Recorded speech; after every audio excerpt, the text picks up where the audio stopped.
સ્થાનિક સ્વરાજ્યની ચૂંટણી પૂર્વે પોલીસ તંત્ર એક્શનમાં વાહન ચેકિંગ, ફૂટ પેટ્રોલિંગની કામગીરી સહિત લોકોના ઘરોમાં પણ લોકોને આઈડેન્ટિફાય કરાયા. આગામી સ્થાનિક સ્વરાજ્યની ચૂંટણી પૂર્વે પોલીસ તંત્ર એક્શનમાં આવી ગયું છે. વડોદરા શહેરના આજવા રોડ, એકતાનગર સહિત વિવિધ વિસ્તારોમાં વાહન ચેકિંગ, ફૂટ પેટ્રોલિંગ પણ હાથ ધરવામાં આવ્યું હતું. આ ઉપરાંત લોકોના ઘરોમાં પણ ખાસ ચેકિંગ હાથ ધરવામાં આવ્યું હતું. ડીસીપી ઝોન 4ના નેતૃત્વમાં પોલીસ કાફલાએ વાહન ચેકિંગ સહિતની કામગીરી હાથ ધરી હતી. શંકાસ્પદ વાહનોનું ચેકિંગ કરવામાં આવ્યું હતું. ચૂંટણી અગાઉ કોઈ અનિચ્છનીય ઘટના ન બને અને આચારસંહિતાના અમલના ભાગરૂપે પોલીસ દ્વારા આ કામગીરી કરવામાં આવી રહી છે. શહેરમાં નશીલા પદાર્થો, ગેરકાયદેસર આવતી રોકડ રકમ કે હથિયારોની હેરફેર રોકવા માટે પોલીસે આ કામગીરી હાથ ધરી છે. વિવિધ વિસ્તારોમાંથી પસાર થતા વાહનોની પણ તપાસ કરવામાં આવી રહી છે.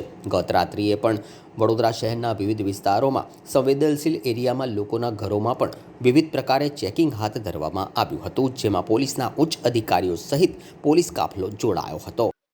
આજરોજ વડોદરા શહેરના માનનીય પોલીસ કમિશનર સાહેબ અને સંયુક્ત પોલીસ કમિશનર સાહેબ સેક્ટર 2 સાહેબનાઓની સૂચના અને માર્ગદર્શન હેઠળ આગામી સ્થાનિક સ્વરાજ્યની ચૂંટણીઓ છે તે સંદર્ભે વડોદરા શહેરના બાપોદ પોલીસ સ્ટેશનના એકતાનગર વિસ્તારમાં ફૂટ પેટ્રોલિંગ, એરિયા ડોમિનેશન અને કોમ્બિંગની કાર્યવાહીનું આયોજન કરવામાં આવેલ, જેમાં જુદી જુદી ટીમો બનાવવામાં આવેલ.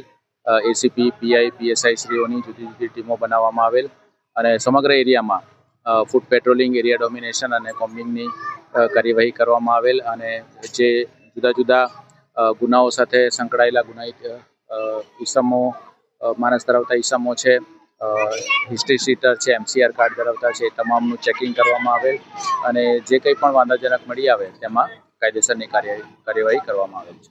કેટલા શંકાસ્પદ વ્યક્તિઓને અટકાયત કરવામાં આવી?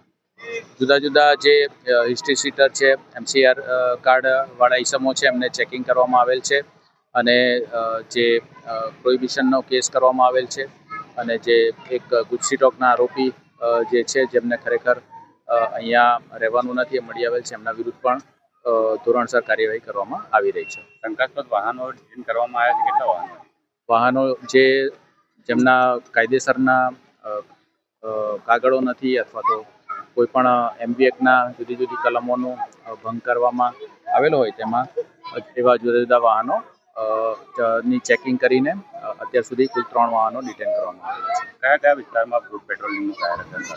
એકતાનગર વિસ્તાર જે સમગ્ર વિસ્તાર છે, આખો તમામ વિસ્તારમાં ફૂટ પેટ્રોલિંગ અને એરિયા ડોમિનેશનની કાર્યવાહી કરવામાં આવે છે. બીજા કોઈ આરોપીને પકડવામાં આવ્યા? હાલ અમારું એરિયા ડોમિનેશન અને ફૂટ પેટ્રોલિંગ અને કોમ્બિંગની કાર્યવાહી ચાલુ છે. જે કોઈ પણ ગેરકાયદેસર પ્રવૃત્તિ અથવા તો ગેરકાયદેસર ઈસમો મળી આવશે, શંકાસ્પદ ઈસમો મળી આવશે, એમનું ચેકિંગ કરવામાં આવશે અને ગેરકાયદેસર બાબતે સઘન ચેકિંગ કરીને ધોરણસરની કાર્યવાહી કરવામાં. શું મેસેજ આપવામાં?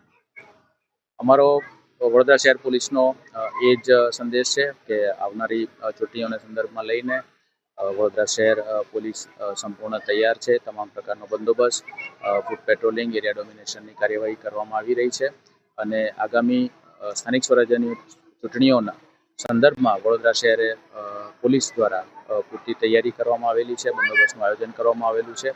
એટલે સંપૂર્ણ તૈયારી સાથે આ સમગ્ર પ્રક્રિયા પૂર્ણ કરવા માટે વડોદરા શહેર પોલીસની તૈયારી છે.